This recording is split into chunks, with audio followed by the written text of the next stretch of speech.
All right, good afternoon, everyone. Thank you so much for joining our Iowa Ideas Conference. My name is Grace King, and I'm the K-12 education reporter for the Gazette. During this session, we'll be talking about charter schools as a part of the education track, and this session will be recorded. I want to remind our audience that you can submit questions during our conversation today.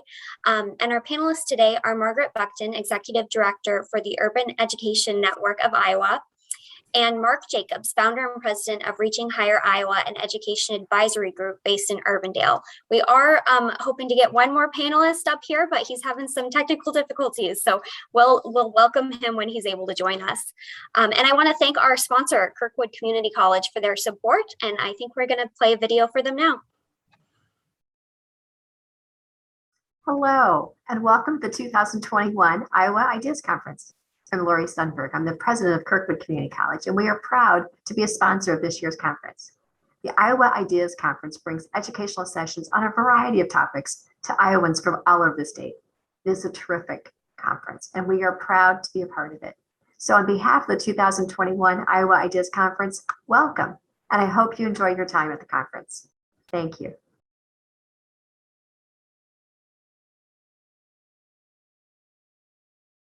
Great. Thank you so much to our sponsors, Kirkwood Community College. All right, let's get started. Can we start by explaining the new law and how it opens up the option for more charter schools in Iowa? Mark, would you like to start us off? Sure, you bet, Grace, and thank you to you and thank you to the Gazette for hosting the conference, and thank you to all the folks who are interested in participating. This is an incredibly important topic, and I'm glad to see that we've got so much interest. So as many of you are aware, the legislature passed House File 813 earlier this year. And what that legislation did is it really brought Iowa's charter school law up to state of the art, if you will. We had originally passed a charter law back in 2003, and there have been a lot of advances in the world of charter schools since then. So what this law does is it creates additional pathways for charter schools to be formed by going directly to the State Board of Education. It creates a very high hurdle, if you will, for a charter school to open. It provides additional flexibility for charter schools and how they operate. And very importantly, it creates a very strong back-end accountability system to make sure that charters are delivering on their promise of educational outcomes for children. Margaret, do you have something you'd like to add to that? Well, sure. You know, Iowa had that charter school law, as Mark said, back in 2003 that allowed school boards to be the authorizers of charter schools. And when I say authorizers, they still had a process to go through the State Board of Education to get that state level okay that would allow waiver of different kinds of regulations. And really that was the hope of charter schools, is they could try innovative things that might not be able to be done in a public school setting with normal regulations. However, research across the country has shown that that really isn't what happens in charter schools. It's not so much about innovation as it is about creating different choices for students, and those have some repercussions that I'm sure we'll get to talk about in the context of the conversation as we go down the road. Awesome. So why would we consider charter schools in Iowa? Mark? You bet. So I think, Grace, in answering that question, it's important to step back and provide some context. So one of my most vivid memories of growing up in Iowa, going to public schools, was when the Iowa Test of Basics, the Iowa Test of Basic Skills results came back. And at that point, I think there were about 40 states that administered the Iowa Test of Basic Skills. And Iowa was always number one or number two in those state-by-state rankings. And sadly, today, we are middle of the pack based off the NAEP scores. And that's happened at the same time, Grace, that we have spent more money per pupil. We've increased per pupil spending faster than the national average over those last 30 years. And we've lost that leadership position, not because we're necessarily doing worse, but we are 49th out of 50th in terms of improvement in student achievement. And as the research we've done, we've examined a lot of states that have been successful at improving outcomes across the board. And one of the ingredients that's missing in Iowa is a broader array of educational choices for parents and students to better meet those needs. And those broader array of choices in other states have directly led to better outcomes across the board. Margaret, anything to add to that? Yeah, of course. I remember taking that Iowa Test of Basic Skills probably about the same time you did, Mark. And we had, interesting at that time, we had a much more homogeneous state than we do now. Iowa has changed. We have got more minority students. We've got more non-English speaking students. And we now have about 42% of our students eligible for free and reduced price lunch, which is the measure that we use to indicate poverty coming from a family with lower resources. So even though you might say we're 49th out of 50th, when you're number one to begin with, the amount of improvement you can make is not going to be as great as those that were achieving maybe 30% of what you achieved at the first place. So what I want to focus on is what I know we're doing really well. We're number one in the nation graduation rate at about 92%. We're number one in the number per capita of high school students that graduate with college credits. We have more students in higher level courses, math and science today than we did just even a decade ago. We're the top 3 in ACT scores for those states that have more than half of their students taking them. And another interesting context, because I know in this school choice debate, there were policies like school vouchers or savings accounts and charter schools and other things that talked about students being able to have an option to escape failing schools. And I know that talking point was repeated throughout the conversation. We looked at the bottom 5% of schools in Iowa. They're required to be identified as our bottom 5% through our plan of Every Child Succeeds Act with the federal government. And our bottom 5% have a graduation rate of 87.3. If they were a state, our bottom 5% would rank 24th in the country as a state graduation rate. So the bottom 5% in Iowa isn't like the bottom 5% in other places. But when you talk about school choice options, we've got strong non-public schools. We've got state funding that provides free tuition to those for lots of families.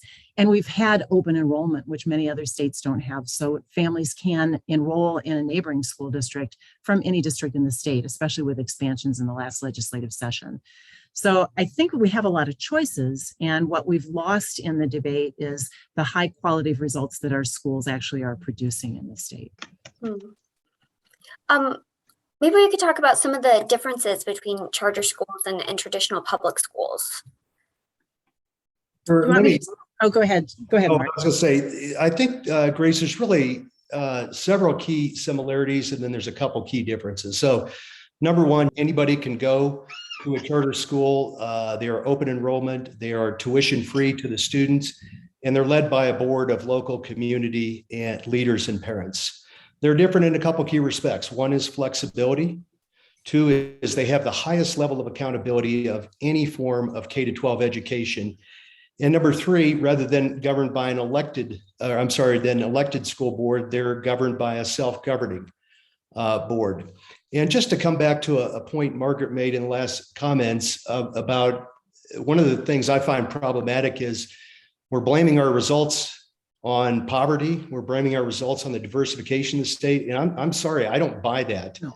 And that's really the promise of charters, is that they have served underserved populations. And to give you an example, Margaret talked about the 87% graduate rate from our bottom 5. But here's the thing, US News and World Report, and we have the highest graduation rate in the country, and we should celebrate that.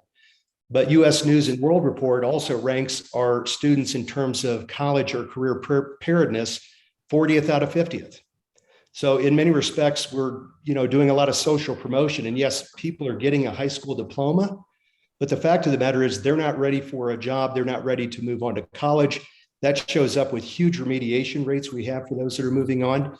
And on other tracks that you have in this conference, workforce development is one of the biggest issues we face in this state today. And if we were really knocking the cover off the ball on K-12 education, I would submit that that would not be as big of an issue as it is. Grace, I'll weigh in on another one of the key differences that we see in charter schools.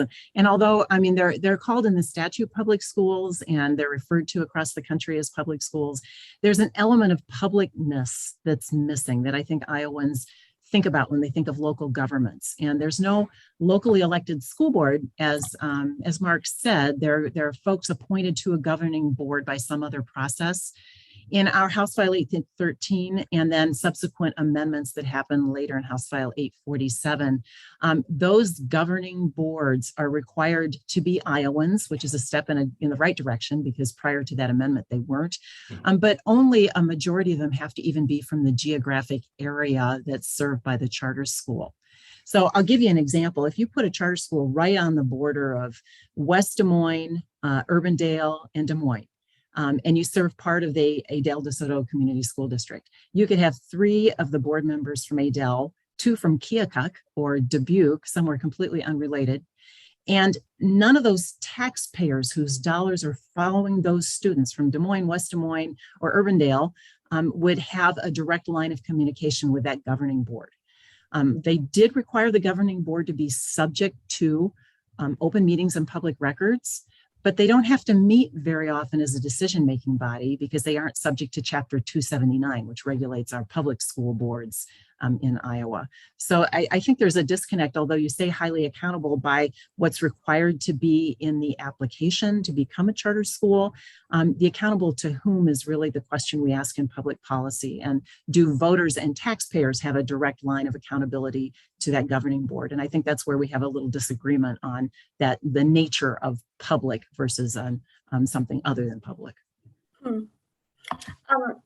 Go ahead, Mark, if you have something I was going to say, this is one of the great frustrations I have in this debate is we get all focused on, governance issues. And at the end of the day, we got to look at how do we best serve children, right? And when we put the adult interest first and how does this governing board work versus another one, I'm sorry, you lose me in the discussion. And I want to come back to one of my examples here, but I had the opportunity when I lived down in Houston many years ago to serve as board chair for KIPP Houston Public Schools. At the time when I was on that board, KIPP served about 9,500 students through 21 schools. 90+% of those students qualified for federal free and reduced lunch. 28% were English language learners. And we don't have a demographic in Iowa anywhere that looks that difficult on the surface of it. But over 25 years, KIPP was able to achieve a 95% high school graduation rate and a 45% graduation rate from a 4-year college. Astounding results, way better than how we are serving the demographic of low-income children in this state. We ought to be asking ourselves, how can we bring that type of innovation, those types of results here to Iowa, rather than getting in turf battles about who's going to run and who's going to manage the school district? My view is that we need more great schools in this state.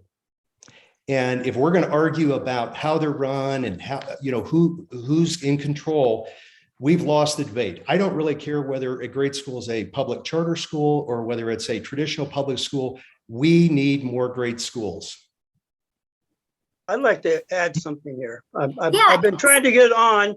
I was listed as WC Community School District 2, so they didn't put me on. We've been a charter. Can we take a moment to introduce who you are? Tell me a little bit about yourself. So you're with the West Central Community School District, which is a charter school. Yeah, go ahead and talk a little bit about that. I've been in the school business close to 50 years, and I've seen a lot of changes. We were offering college classes, concurrent classes, a lot of classes for our kids, opportunities. And then early in the 2000s, they opened up the charter law here in Iowa. We jumped on board and we've had great success with it. But we are overseen. I mean, every 3-4 years, I have to go before the State Board of Education and share with that State Board of Education that the things that we said we were going to do in our charter, we are doing. And we feel that our charter is one of the reasons that the Senior Plus legislation came about in Iowa in 2008, 2009, because we were having success with our charter. And so they opened up more college opportunities for kids and other opportunities through the Senior Plus legislation. Charters are the way we can change the public or the requirements, our educational requirements. What are we going to do differently? And for small school districts, it's a great opportunity for us to get more opportunities for our children by having the charter. It's been very good for us. And so I've been working with the charter here for 15, like I said, since 2005-06 school year. And I was teaching college classes prior to that and as a school counselor. So it's been good for us, the public charter, and being held accountable. I do agree with you, Mark. good school districts, good programs do bring about change. But on the other hand, our school district was given $200,000 year one, $100,000 year two. And we were told that the allowable growth dollars of the state would sustain us. Well, we budget over $100,000 a year, our school district, to keep our charter, to keep it so we can fund all the things our kids are doing, because college costs and the cost of the programs that we're offering are much greater than the funds that we get through our weighted dollars. So, I mean, there's issues there with the giving the money up front too, that money bought a bus that we ended up getting rid of after 4 or 5 years, and continue it. And the sustainability, I guess, is what I'm looking for, because of that group in 2005, there's what, 2 of us left. So, Yeah. Right. Yep. What are some other goals or that charter schools would want to set to kind of create those changes in schools? Grace, I think, to me, it is a mindset. And I'll share with you again the example of KIPP Houston. And one of the reasons that charter schools, I think, have been successful, and look, to be clear, there are great charter schools. There are charter schools that don't perform well, just like there's good traditional schools that and ones that don't perform as well. But one of the key differences is this accountability. So they operate under a performance contract that includes key academic metrics, like the rate of annual academic growth. And if they don't achieve those metrics, that school could be closed. So they own the outcome. And again, Margaret made this comment in her opening comments. Look at the diversification of the state, more low-income kids. Effectively, when I hear that from our educators, they say, don't blame us for this big achievement gap. Don't blame us for the results that are not great with low-income kids, because look what we have to work with. A charter school does not get to use that as an excuse. And, one of the things that I saw firsthand at KIPP, some of these kids have enormous life challenges through poverty, their family circumstances. But at a charter school, you own the outcome. And so anything that gets in the way of the child's learning, you have to figure out, you own the solution to improving that. So in many cases, we saw we weren't getting the level of parental involvement needed for a child to be successful. Well, KIPP started a program to have their incoming teachers meet with the parents or guardian over the summer for their incoming class. One of the things they did is they brought with them a little simple contract that said, here's the role of the student, the role of the teacher, and the role of the parent in the child's learning. And what they found is, in many cases, it wasn't that the parents didn't care. The parents just didn't know how to help support their child at home. Quite often I hear from our educators in Iowa that, well, the parents, the parental involvement isn't good, so therefore you can't blame me for the child not learning. And I think it's that ownership of the outcome that, to me, is so critically different, that just creates the impetus to problem solve and figure out how to meet the needs of children whose needs are not being well met by the traditional alternatives they have. So I want to weigh in on that parent involvement a little bit.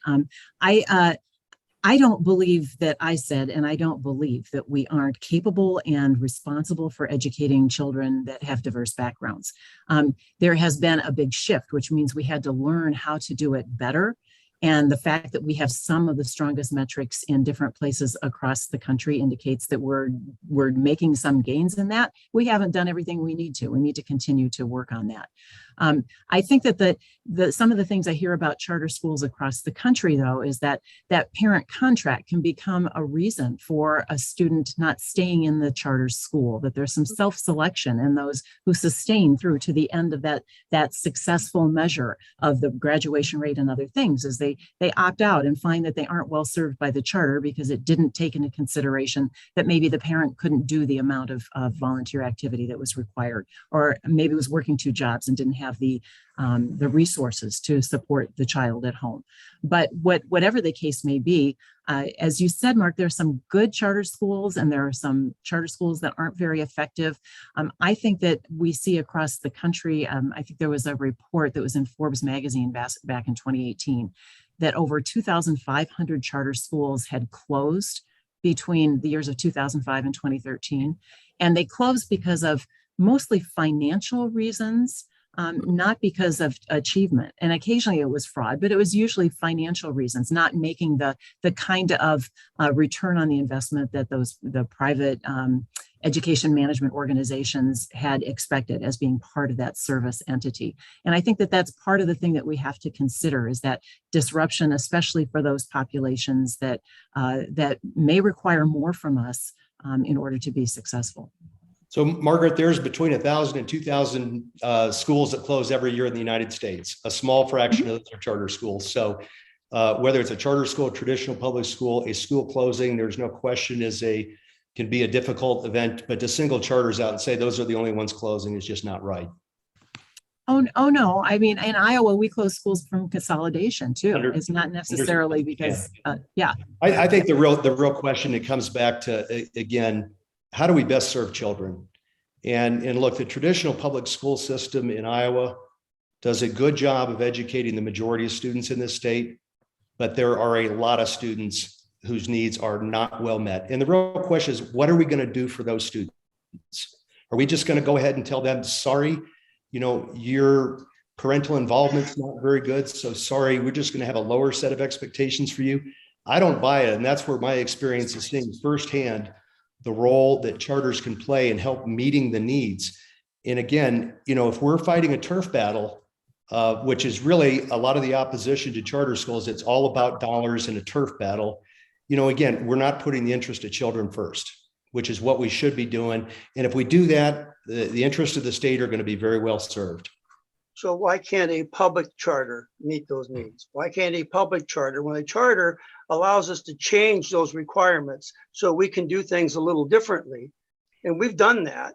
And even with the Senior Plus legislation, they say that if a kid is not proficient, they cannot take these certain courses. Well, we've taken a special ed student whose neither parent had gone to school.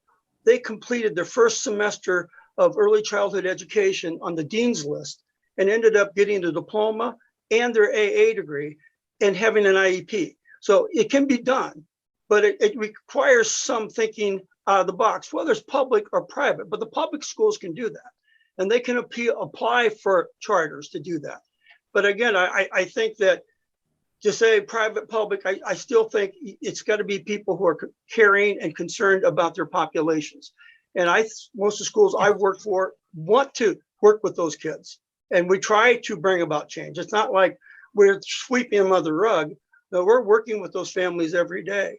And for us, it's been a savior because of our charter, because we've linked some kids up with programs that maybe we wouldn't have gotten if we didn't have our charter, where we can take kids from our campus 30 miles away to a community college where they can do hands-on stuff that will help them give them a job someday.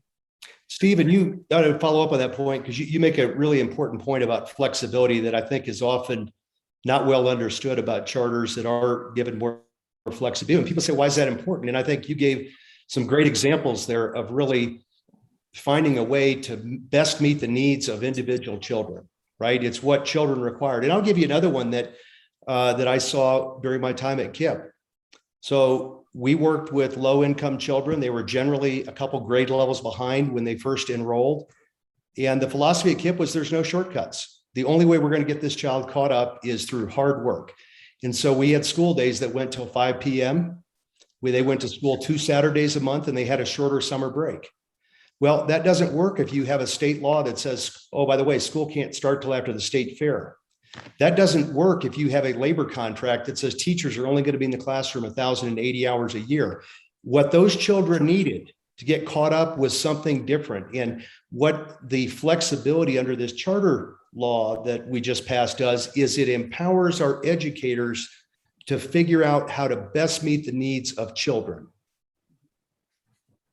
Yeah, I'm excited about that other portion of the school choice bill. It's called the FS3 program that allows public schools to ask for waiver of different regulations, including that start date. If there's a way that we have to shorten that summer break so there's less learning loss and we can connect with kids throughout the school year or until 5 or whenever it's best for them. And that program also provided for some flexibility of funding that used to be categorical for our public schools. So it frees up a little bit of the funding, it frees up some of the regulation. It just started as passed by the legislature this last year. So I'm excited to see what kinds of ideas come out of that are student-centered to provide those education programs kids need. And Mark, you'll never get an argument about what's doing best for kids. And Right. and again, I'm a firm believer that the longer I've been in this profession, that the schools who are very successful put kids first. Absolutely. And I really think that Yep. that is important for everybody to note, whether it's a public charter, private charter, whatever we're doing. If we're working towards a better life for our children, then we're doing what we're supposed to be doing. And so you won't get an argument on that. I think the method or what happens, again, like I said, our people here like our charter to the point that we will fund the part of it that we can't get with weighted dollars, because they see what it's done to our children. Right. Mark, you mentioned teachers, and a school can't open without educators. We already have a staffing shortage in Iowa, made worse by the pandemic. How could that be a challenge to, getting these charter schools opened, or could they potentially attract new educators to the state? Well, look, teachers are our most valuable asset in our education system, right? That is where the rubber meets the road, is having an effective teacher in front of a classroom. And my view is everything that we do in our school systems should be about empowering and putting that teacher in a position to be successful, leading that class of children. And so you're right to focus on that. Look, anytime we open a new school, that new school has to find teachers. So Waukee is opening new schools all the time here in the Des Moines area. They have to find teachers. Some of those are going to come in districts. Some of those are going to come from other districts. And again, a charter, would be just the same. Again, they are teaching public school students. And again, some teachers, I think, will like operating in a charter environment. It's a lot of hard work. I'll tell you, you work longer hours, but it's in many cases, an environment where you're more empowered to lead, as opposed to just carrying out and doing the job the way somebody else has told you to do it. And so I think, people will naturally self-select and find the environment that is best for them and for their teaching style. Mm-hmm. Grace, one of the other hats that I wear, I'm the professional advocate for the Rural School Advocates of Iowa, and that's now 140 of our rural school districts. And they are struggling to fill positions right now. They started school with vacant positions in lots of content areas that are really important for that post-secondary success that we were talking about earlier. And I think for rural schools in particular, that's their concern. If you were to open up a college prep charter academy in the middle of a rural area that's surrounded by 4 or 5 different school districts, for them to attract teachers to that academy, they're likely to pull from those other school districts. Maybe they'd be able to bring somebody from outside the area to the area, and that would be great. But for those rural school districts that are already struggling with staff, if they can't replace that great science teacher or that great math teacher, they face an accreditation hurdle that might force them to close. And that's that economy of scale, when you're small to start with, is really stressed by that element of having a different player, a different potential employer in the area. It doesn't mean we can't figure out how to attract them there. I'd love to brainstorm how we do that, but right now we're really struggling with that. And as the urban areas have a higher pay scale, they're attracting teachers away from there already. And again, I think that's part of the issue, again, is we're putting adult jobs ahead of children's interests. So I think to hear what Margaret's saying is that those children shouldn't have access to a great college prep environment if there's a need in a charter school that could start and fill that need.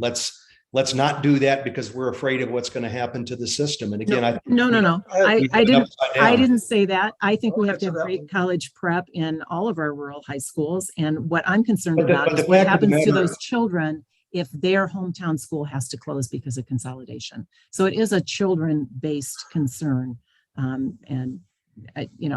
It's not about jobs. It's about how do we take care of kids and meet them where they are. Sometimes. Go ahead, Steve. Sometimes the charter can help with the teacher shortage too, because in our situation, we were given a little more flexibility, and utilizing the community colleges to the limit. And you know, Margaret, our school has been very successful. The average community college AA degree takes 30-some% in 4 years. As a high school student, we're about 30% in 4 years. So 30% of our high school graduates graduate with their AA degree, and others with diplomas in different areas. But we have worked really hard working with kids to find what they want to do and help them get there. I think most schools do that. But I really think that the issue here, we all have teacher issues. We have a lot of issues. And I think that how does the private charter going to deal with transportation? Because that's a major issue that we have in rural Iowa. Are all your kids going to be hauled to you and being brought by parents and things along that line? Because if that becomes an issue, well, then that's more of an affluence area where, you know, we have kids that really struggle to even take our college classes because they can't get to school. They don't have a ride. They don't have a way to get there. And they're being offered before the school day sometimes. So I'm just an issue there. And Steve, just to clarify that point, you use the term private charters, of which there really is not such a concept. All charters by definition are public schools where anybody can go. And in the Iowa law that was passed, they are required to provide transportation services for students, just like traditional public schools. Thank you for clearing that up, because I didn't know that part. And yeah, there are our public schools. I guess that I look at what we have to do and what we wrote up, and you know, sitting before the State Board of Education, explaining this is our data, this is what we've done, this is what we said we were going to do, and these are our test scores, and these are our ACTs, and all that stuff is something that's fresh in my mind because we've done it so often in the last 15 years. So. Okay, we have a couple questions from our audience. A question from Chad. Should we be increasing the flexibility for all schools? I think we were talking about the flexibility of, you know, the days can require students to go to school and the hours at the time when this question was presented. So how could we be increasing the flexibility for all schools? I think that's an excellent question. And I think the answer to that question is yes. I mean, Iowa has traditionally been thought of as a local control state, a lot less so over the last decade. I think the legislature has done a few things with flexibility over the last 4 years, flexibility of funding, and a little bit in terms of that offer and teach regulation, but allowing schools to ask the state board to waive regulations, like when you can start school, is huge. And that was in that FS3 program that was just authorized. So I'm excited to see what that brings about. I ask our school people all the time, what's a regulation we can waive? You know, another little example we heard is that the state law requires regular testing in reading for students who are not proficient. And that regular testing, the state defines as weekly. So weekly, our non-proficient readers are having to go through a testing regimen where if you've got a whole class in an area of non-proficient readers, you might be better using that time actually in instruction as opposed to spending the time on testing. So giving local leaders control over the decision-making and how they provide instruction to students, the how, so that they're more outcomes focused, which I think is a strength of the charter school idea. And it would be great if all public schools would have that same kind of a opportunity. Okay. We have another question from the audience about special education services. How might charter schools approach that? Well, we are a charter. Go ahead, Steve. Okay, we are a charter, and with the Iowa Plus legislation, some of our students weren't being served, but we have always done that. There are classes, the community college, for example, you graduate from high school, they have to take you. They have to accept everybody. So why is my senior in their 7th semester of high school or 8th semester of high school not being allowed to take a class that might help them get into the next class they need in a program? And I've questioned that. So we are able to do that with our charter, to work with those kids because they have dreams too. And maybe it is working as a preschool teacher.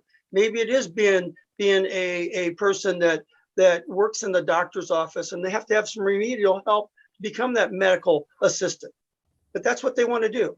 And we're able to do that, even though they're not proficient. But yeah, the charter has allowed us to do that. You know, charter schools around the country serve between 0 and 7% of their enrollment as special ed. The national average for public schools is 12 to 13%. What some of the statistics show is that more of the mildly disabled students in special ed are in charter schools than the severely disabled.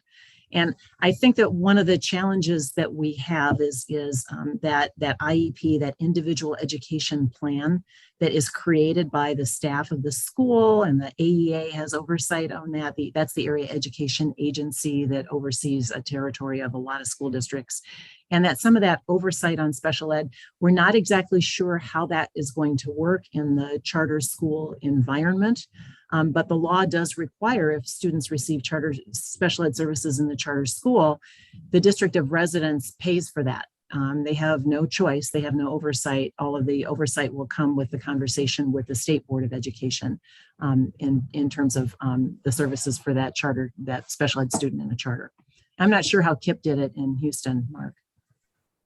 So yeah, so as Margaret had mentioned, charter schools are required to accept any and all students. So if there's students that have special needs, they're required to provide those services for the students. In fact, one of the applications of charter schools that has developed in other states is charter schools that are specifically targeted towards special needs children. In fact, there's a school that treat autistic children and teach them, and they identified that was an area where those students were not being terribly well served in their current environment, and they came in to fill that niche and provide great educational opportunities for those children. So again, it's, the way I think about charters, just stepping back, is that they're not, the role of charters isn't to replicate or duplicate what we're already doing very well, and those students are being well served.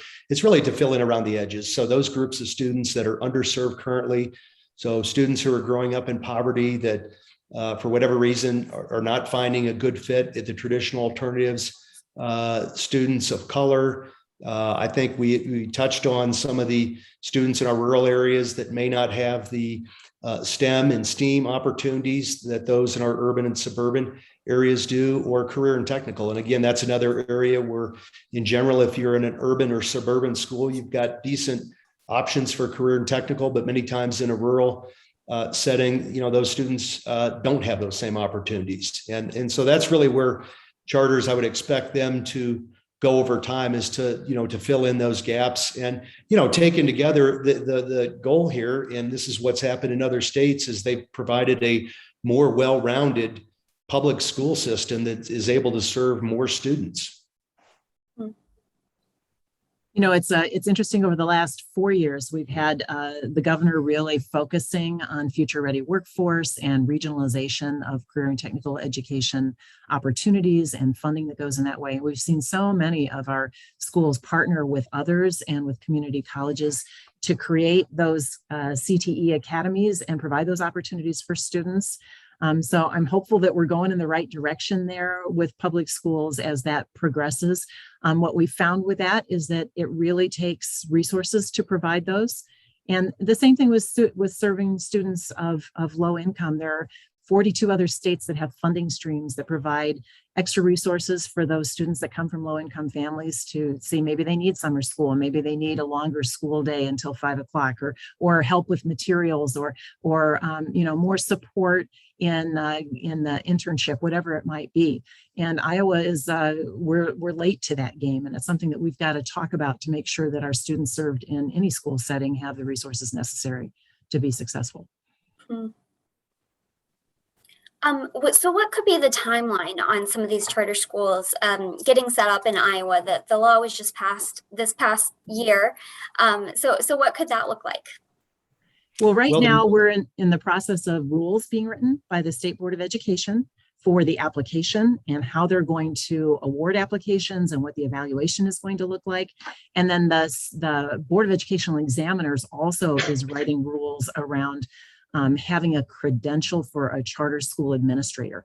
So the law says that if you have a teacher license, a school administrator license or a special license to be a charter school administrator that the BOEE is working on right now, then you can be an administrator principal in a charter school. So those rules are being developed. I'm a little concerned about the BOEE rules that as proposed because it doesn't have any requirements. It doesn't require that you even be a high school graduate, let alone a college graduate. It doesn't require any experience in managing people or evaluating or understanding human resources. I mean, there's so much about being a leader of an organization that we could say, here are the things we want to see in that person's experience. If they haven't been a teacher or administrator, that's fine. But where do they get that talent set to then be okayed and credentialed as somebody that's going to oversee our children's education? So that process of rules development is in the works.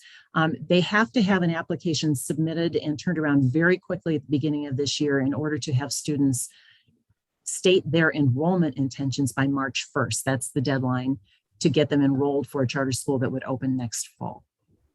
And that would be fall 2022? Yes. Okay. Yes, and that's expedited. The timeline will be a little bit more comfortable, I think, for folks in future years where the charter school application has to be received to the state board by October 1st.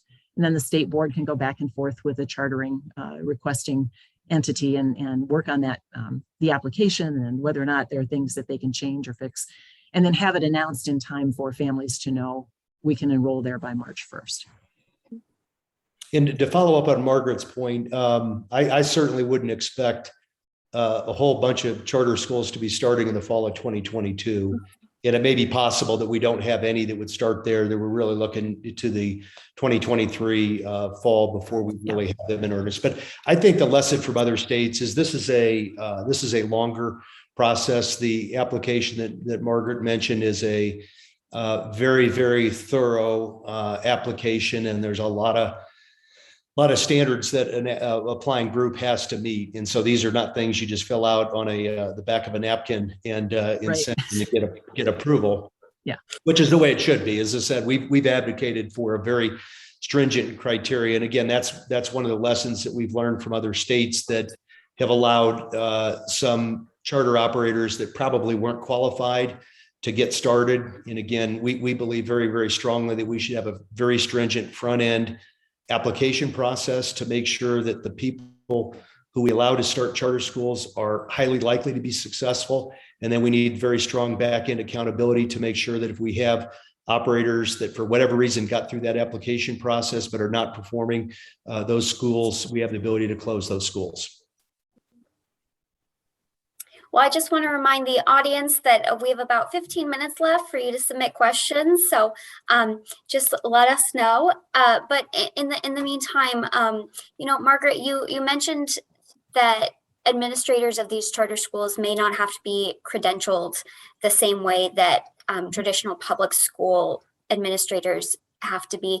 Could this potentially open up the door for diversity in administration in Iowa schools?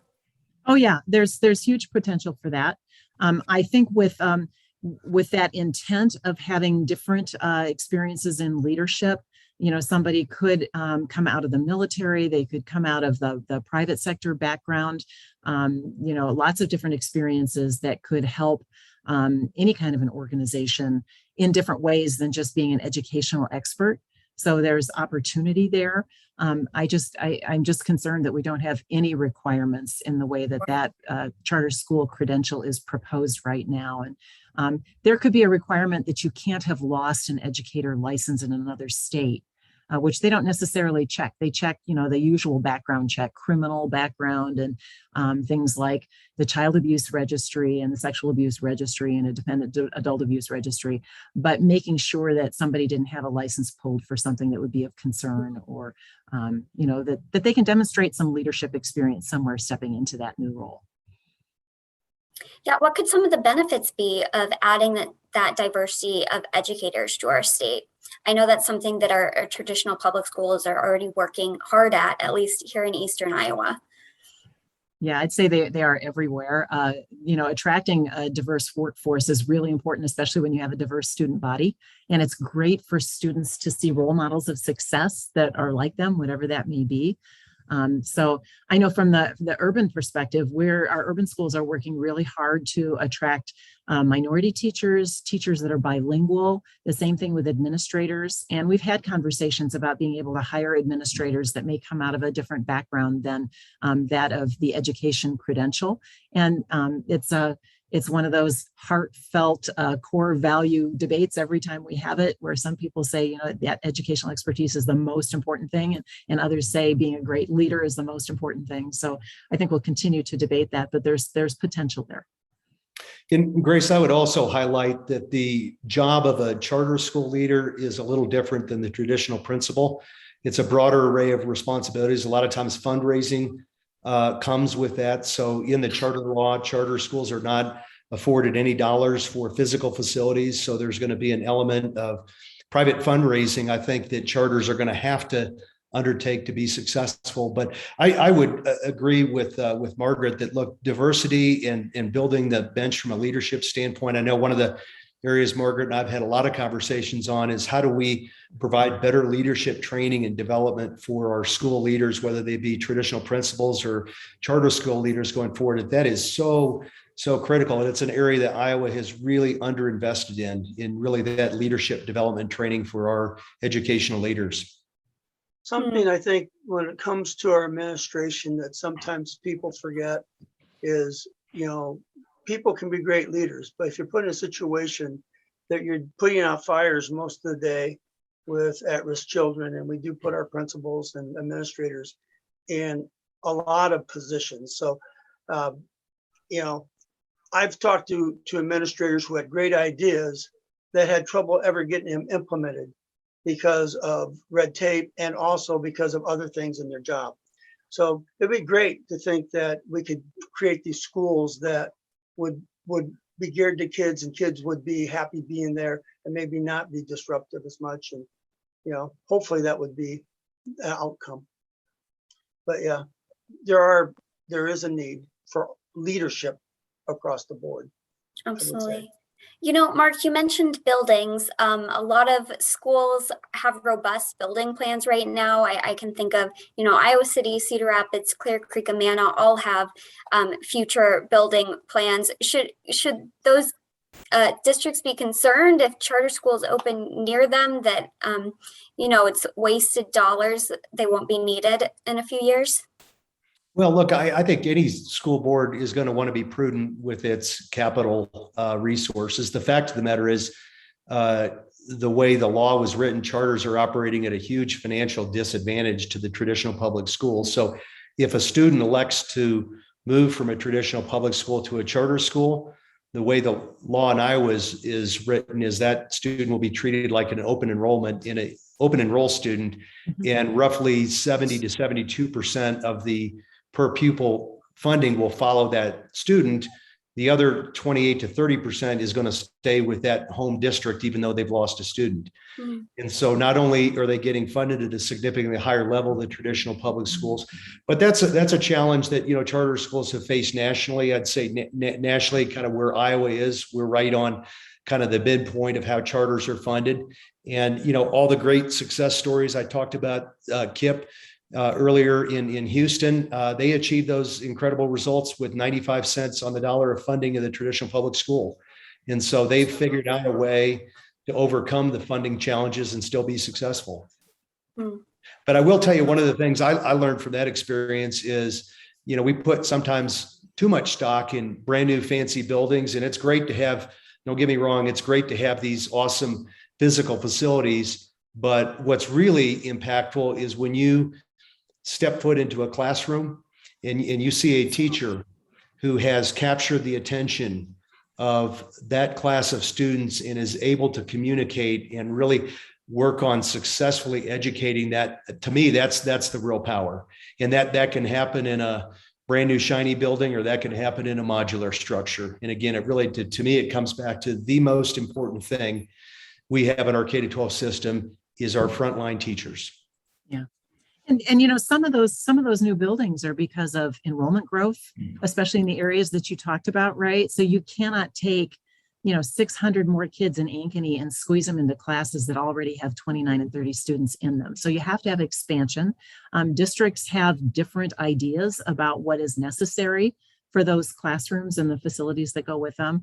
But since we have the state penny for school infrastructure, I think we're the only state in the country that has that. It's been less of a tax burden on the property taxpayer and more of an investment in things like the technology that will get kids ready for, the future workforce, the things they have to do. And I think it's so cool, as Mark said, to see teachers changing their practice in order to use these new tools in ways that really engage students about the content the students are excited about. So instead of having the one writing prompt at the top of the board that everybody writes the same thing, they can write about things that excite them in the technology tools that they have. And it's exciting. I think it's one of the blessings, if there is one, from the pandemic, is having to look at our practice and figure out how to do things differently to reach all kids.